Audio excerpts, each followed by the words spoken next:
HRC music की audio video सबसे पहले देखने के लिए लाल बटन दबाकर हमारे चैनल को सब्सक्राइब करें और घंटी के निशान को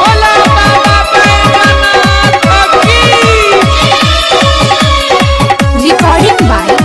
मां जानकी स्टूडियो मुजफ्फरपुर।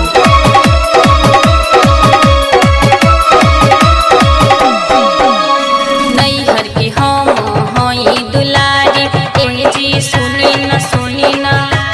नैहर के हम हई दुलारी हमरा से गांजा कटाई ना जी खाली ही न खुआ मलाई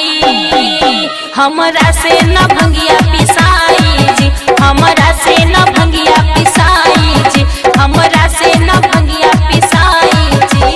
नैहर के हम हई दुलारी ए जी सुनी न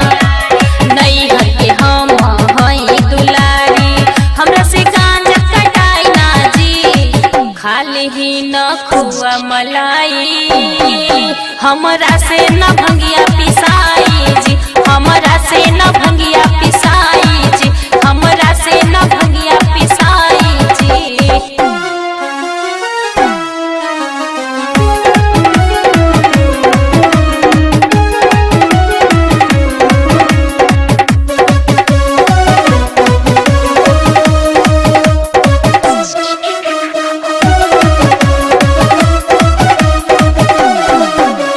घरना दुआर खेती पठार बैल के बाड़े सवारी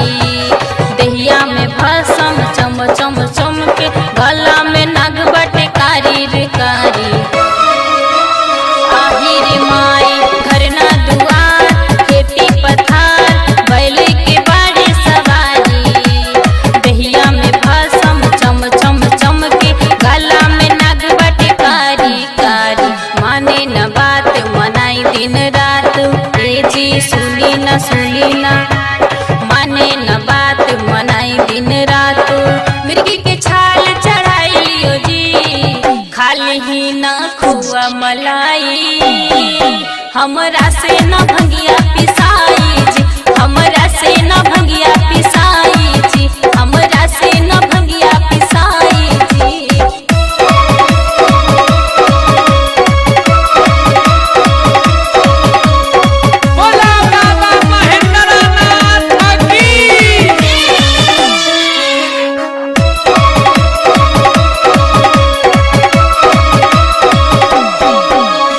नैहर में कब देखले न रहनी कैसे के बैल चराई भूत परे करे ला हल्ला कैसे के मन के मनाई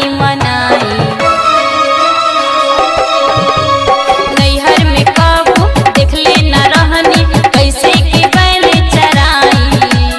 भूत परे करे ले हल्ला कैसे के मन के मनाई धक धक धड़ के मोर करे जा ए जी सुनी न धक धक धड़ के मोर करे जा सकन हमसे पुसाई जी खाली ही न खुआ मलाई हमरा से न भंगिया पिसाई जी हमरा से न भंगिया पिसाई जी हमरा से न भंगिया पिसाई जी।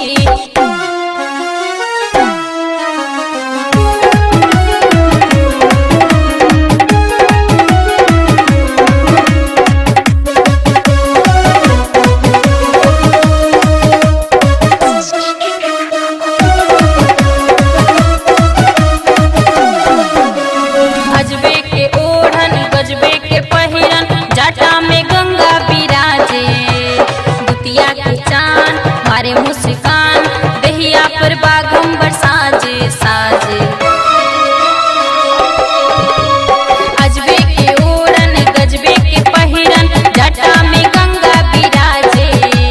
दुतिया के चांद मारे मुस्कान दहिया पर बागंबर सोहे सोहे प्रीति सिंह के बात लिमानी ए जी सुनी न प्रीति सिंह के बात लिमानी शरण में हम के लगाई जी खाली ही ना खुआ मलाई, हमरा से न भंगिया पिसाई जी, हमरा से न भंगिया पिसाई जी, हमरा से न भंगिया पिसाई जी। नैहर के हम हई दुलारी, ए जी सुनी न